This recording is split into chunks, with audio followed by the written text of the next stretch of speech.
Tetapi Petrus dan rasul-rasul itu menjawab katanya, kita harus lebih taat kepada Allah daripada kepada manusia. Allah nenek moyang kita telah membangkitkan Yesus yang telah kamu gantungkan pada kayu salib dan kamu bunuh. Dialah yang telah ditinggikan oleh Allah sendiri dengan tangan kanannya menjadi pemimpin dan juru selamat, supaya Israel dapat bertobat dan menerima pengampunan dosa. Itu kata mereka. Dan kami adalah saksi dari segala sesuatu itu. Kami dan Roh Kudus, itu yang mereka katakan. Saksinya kami dan Roh Kudus yang dikaruniakan Allah kepada semua orang yang mentaati Dia. Dikatakan di sini, yang dikaruniakan Allah yang mentaati Dia. Mentaati apa? Mentaati semua perintah Tuhan Yesus. Mendengar perkataan itu, sangatlah tertusuk hati mereka dan mereka bermaksud membunuh rasul-rasul tersebut. Tapi ada seorang yang bernama Gamaliel mengingatkan mereka. Ini kata mereka, hai orang-orang Israel, pertimbangkanlah baik-baik apa yang hendak kamu perbuat terhadap orang-orang ini. Sebab dahulu telah muncul si Teudas yang mengaku dirinya seorang istimewa dan ia mempunyai kira-kira 400 orang pengikut. Tetapi ia dibunuh dan cerai-berailah seluruh pengikutnya dan lenyap. Sesudah dia pada waktu pendaftaran penduduk muncullah si Yudas seorang Galilea. Ia menyeret banyak orang dalam pemberontakannya, tetapi ia juga tewas dan cerai-berailah seluruh pengikutnya. Dan aku berkata kepadamu, janganlah bertindak terhadap orang-orang ini. Biarkanlah mereka, sebab jika maksud dan perbuatan mereka berasal dari manusia, tentu akan lenyap.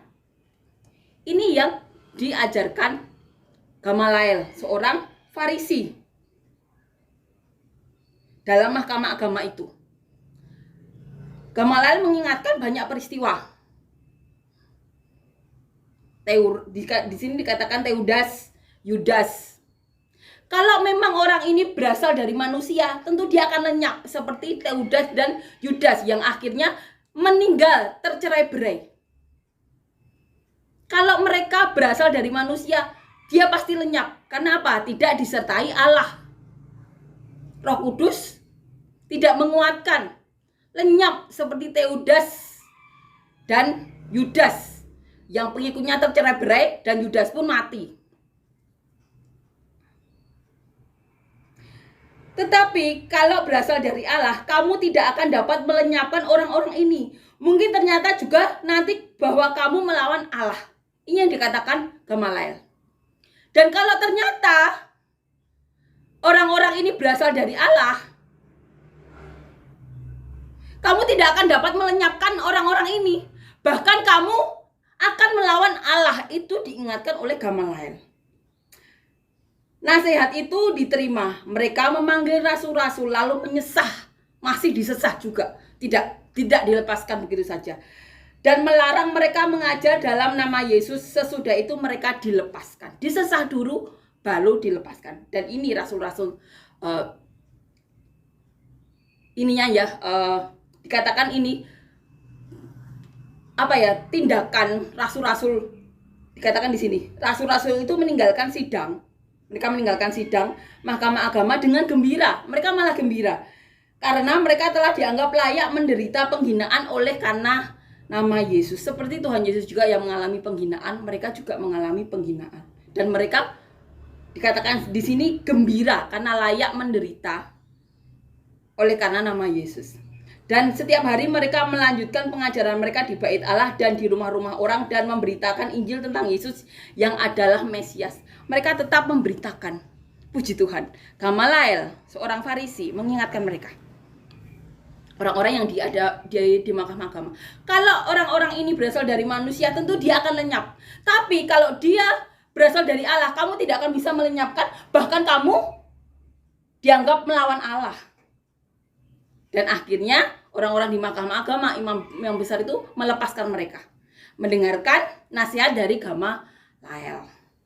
Ini juga pengajaran bagi kita ya. Dikatakan kita harus waspada ya terhadap nabi-nabi palsu.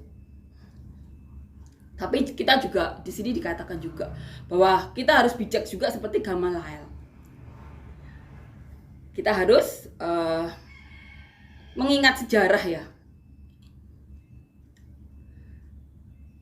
Seperti Gamaliel.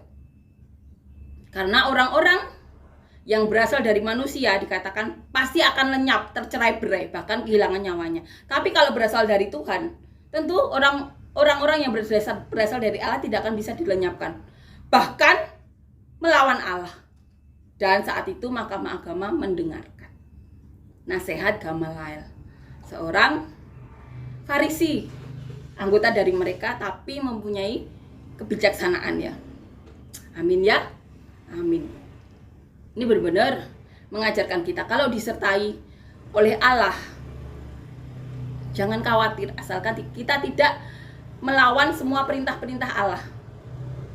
Dan kalau kita duduk di institusi ya, kita diajarkan untuk bijak seperti Gamaliel. Amin ya, amin. Kita akan nyanyikan lagu yang kedua.